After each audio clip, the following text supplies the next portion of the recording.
తాకట్లో ఉన్న బంగారాన్ని విడిపించి ఆ రోజున మార్కెట్ ధర కట్టి మిగిలిన డబ్బును మీకు అందిస్తుంది కొమ్మూరి గోల్డ్. ఇది వాళ్ళిద్దరూ కూడా అలాగే ఉండేవారండి ఇంతటి ఫాదర్లీ అఫెక్షన్ అండి. ఇంకా మా నాన్నగారు తోటంటే ఆయన అనేవారు, ఇది ఏ నాటి బంధమో, గురు శిష్యుల బంధమా, ప్రొడ్యూసర్ డైరెక్టర్ బంధమా, అన్నదమ్ముల బంధమా, ఏంటో అర్థమయ్యేది కాదు. సోదర భావం ఇదా ఇది మాకు ఎప్పుడో రాసి పెట్టుంది మాకు మా ఇద్దరికి.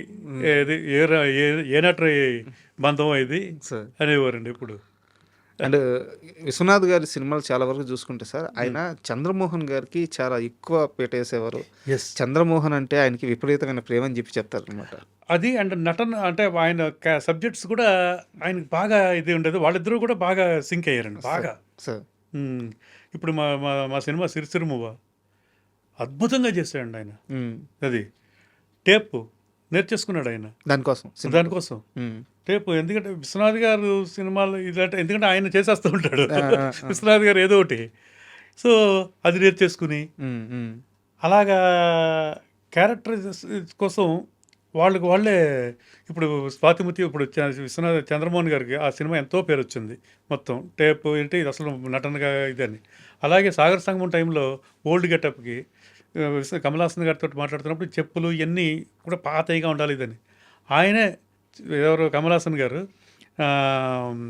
వాటర్లో ఒక 1 వీక్ నానబెట్టించారట చెప్పులు, ఇది షూ లాంటిది, హాఫ్ షూది చేసి చేప తోగుతారే అలా తోగించే హోల్ వెనకాల హోలు న్యాచురల్గా పడాలని అలాంటి ఇవన్నీ చేసుకునేవారండి. వాళ్ళు అంత ఇంట్రెస్ట్ తీసుకునేవారు క్యారెక్టర్ల మీద. ఇది గెటప్లకి క్యారెక్టర్ కోసం ఇలాగా. అలాగే చిరంజీవి గారు దీంట్లో స్వయం కృషి అప్పుడు ఆ చెప్పులు కుట్టిన దగ్గర వాళ్ళ బిహేవియర్ ఇవన్నీ చూసేవారు. వాళ్ళు ఇవన్నీ అబ్జర్వ్ చేసి ఈయన దాన్ని ఇది చేసుకునేవారు మొత్తం పర్ఫార్మెన్స్లో.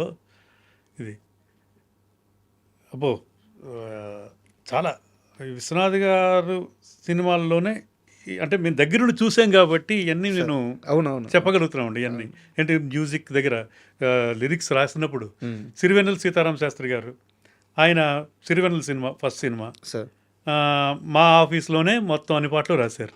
అంటే మా ఆఫీస్ అంటే ఇంకా విశ్వనాథ్ గారికి సొంత ఆఫీస్ లాగా అంతే కదా ఇది టోటల్గా అండి అక్కడే.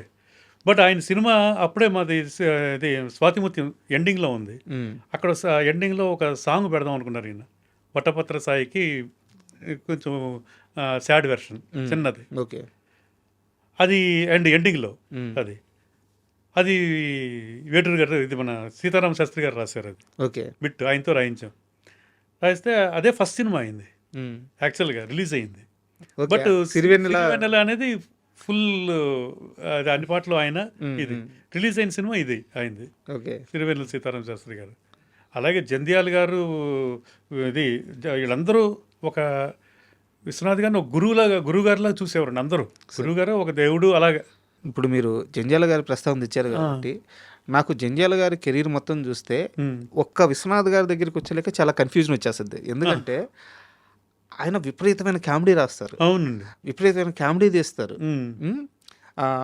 సెటైర్లు వేస్తారు. అదే ఒక విశ్వనాథ్ గారి దగ్గరికి వచ్చేసరికి మాత్రం విపరీతమైన పాండిత్యం వచ్చేస్తుంది. అన్ని అంటే ఆయనలో 2 పాఠశాలలు ఉన్నాయి జంధ్యాల గారిలో, వాడుకుంది మాత్రం ఒక్క విశ్వనాథ్ గారే. వారిద్దరి అసోసియేషన్ ఎట్టుంటుంది సార్? అదే అండి, చాలా ఇదిగండి. అసలు విశ్వనాథ్ గారు ఫస్ట్ ఆయనకి టోటల్గా ఇండస్ట్రీలో ఫస్ట్ గురువు ఆయనే. ఎవరు ఇది జంధ్యాల గారికి సార్. ఆయన మేమందరూ ఒక కాలనీలో ఉండేవాళ్ళు అండి, యునైటెడ్ ఇండియా కాలనీ అని ట్రస్ట్పురం దగ్గర, డైరెక్టర్స్ కాలనీ దగ్గర. విశ్వనాథ్ గారి ఫ్యామిలీ, చంద్రమోహన్ గారి ఫ్యామిలీ, మేము, జంధ్యాల గారు, తోట తరణి గారు అటుపక్క, ఇది అందరూ ఇది. సో అంతా జీజీ కృష్ణారావు గారు అని ఎడిటర్ మా సినిమాలన్నింటికి ఆయనే.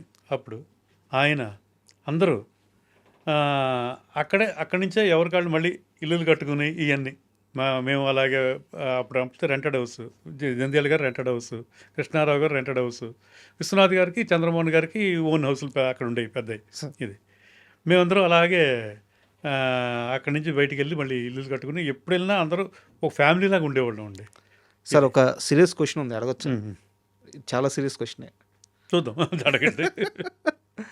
ఇందాక నేను మాట్లాడినట్టు ఉమ్, శంకరాభరణం కానీ, స్వాతిముత్యం కానీ, సాగర సంగమం కానీ, ఆపద్బాంధుడు కానీ, స్వయం కృషి కానీ అద్భుతమైన సినిమాలు సార్. అంటే తెలుగు జాతి గుండెల్లో పెట్టుకొని ఎప్పుడు దాచిపెట్టుకునే సినిమాలు. ఉమ్, వేరే నిర్మాత వల్ల కాదు, వేరే ప్రొడక్షన్ హౌస్ వల్ల కాదు. ఇన్ని గొప్ప చిత్రాలు తెలుగు సినిమాకి, తెలుగు ప్రజలకి ఇచ్చిన ఏడిద నాగేశ్వరరావు గారికి ప్రభుత్వం తరపున రావాల్సిన అవార్డులు రాలేదు. ఎస్. ఈ విషయంలో మీరు సాటిస్ఫైగా ఉన్నారా? ప్రయత్నం చేశారా? చేస్తారా? అసలు తప్పు ఎక్కడ జరుగుతుంది? అన్ని విధాలా ఆయన అర్హుడు.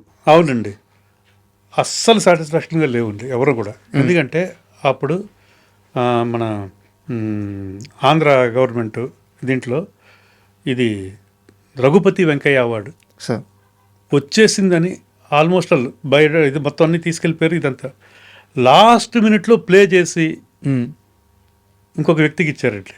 సార్ ఇచ్చారు. మా నాన్నగారికి మళ్ళీ ఏదైనా బ్యాడ్ వస్తుందేమో అన్న దీంట్లో స్పెషల్ అవార్డుని ఇచ్చారు. స్పెషల్ అవార్డు అంటే ఏంటో మీనింగే లేదు అసలు, టోటల్గా మీనింగ్లెస్ అది. బట్ అవార్డు తీసుకున్నప్పుడు ఫుల్ అప్లాస్ నాన్నగారికి వచ్చిందండి. అది ప్రభుత్వం తరపున ఇది చాలామంది అప్పుడు అన్హ్యాపీ టోటల్గా. అది ఇచ్చిన వ్యక్తి కూడా మరి ఏం జరిగిందో ఇవన్నీ. సో అలాంటి అవార్డ్స్ మనకు వద్దు. ఇది దాదాసాహెబ్ ఫాల్కే అవార్డు అయితే మాత్రం లాస్ట్ 3లో ఉన్నారు. నేను ఓకే. నాన్నగారు, ప్రాణ్ గారు అండ్ అది బెంగాల్ పెద్ద ఆర్టిస్ట్ అండి ఆయన. దానికేమో 5 ఓటింగ్లు ఉంటాయంటండి. అది టోటల్గా లాస్ట్కి వచ్చేటప్పటికి దీంట్లో బెంగాల్ ఆయనకు వచ్చేసింది అనమాట. సో ఆయన ఉండగానే ఇది మిస్ అయింది అనమాట. ఇది దాదాసాహెబ్ ఫాల్కే అవార్డు. బట్ ఎన్నో గొప్ప గొప్ప పదవులన్నీ చేశారు ఈయన. నేషనల్ అవార్డ్స్ చైర్మన్గా, ఫిలిం ఫెస్టివల్, అదే ఇండియన్ పనోరమా దానికి, అండ్ స్టేట్ అవార్డుకి ఒకసారి చైర్మన్గా, అండ్ సౌత్ ఇండియన్ ఫిలిం ఛాంబర్కి 3 సార్లు సెక్రటరీగా, ట్రెజరర్, ఇలాగన్నీ మంచి మంచి పదవులు ఇవన్నీ చేశారండి. అంటే అవార్డ్స్ గురించి ఎందుకు అడిగానంటే సార్, ఇప్పుడు ఏడిద నాగేశ్వరరావు గారు అంటే సరే మాకు తెలుసు, ఆయన సినిమాలు చూస్తాము, ఆ గొప్ప సినిమాలు కాబట్టి ఆయన ఎంత గొప్పవారో అర్థం అవుతుంది. బట్ తర్వాత జనరేషన్ ఒక కొలమానం ఉంటుంది కదా సార్, ఒక పద్మశ్రీ అనో ఆ ముందు ఆ పదం ఉంటే ఆటోమేటిక్గా ఆ హిస్టరీ అందరూ తెలుసుకుంటారు. సో దయచేసి ఆ ప్రయత్నాలు ఆపద్దు. ఆయన అన్ని విధాల అన్నిటికీ అర్హుడు. అంటే ఇప్పుడు వన్స్ ఇదయిన తర్వాత ఇవ్వట్లేదు అన్నారండి. ఇప్పుడు అవార్డ్స్ పోయాక ఇవ్వట్లేదు ఇది అన్నారు. అప్పుడు ఒకసారి కనుక్కుంటే అక్కడ యాక్చువల్గా ఆయనకి ఇవ్వాలి, బట్ ఇప్పుడు ఇది లేదు రూలు. ఇది స్టేట్ అవార్డ్స్లో కూడా అనుకున్నారు అప్పుడు. వాళ్ళకే తెలియాలి అదే రూల్స్ ఇవన్నీ మరి.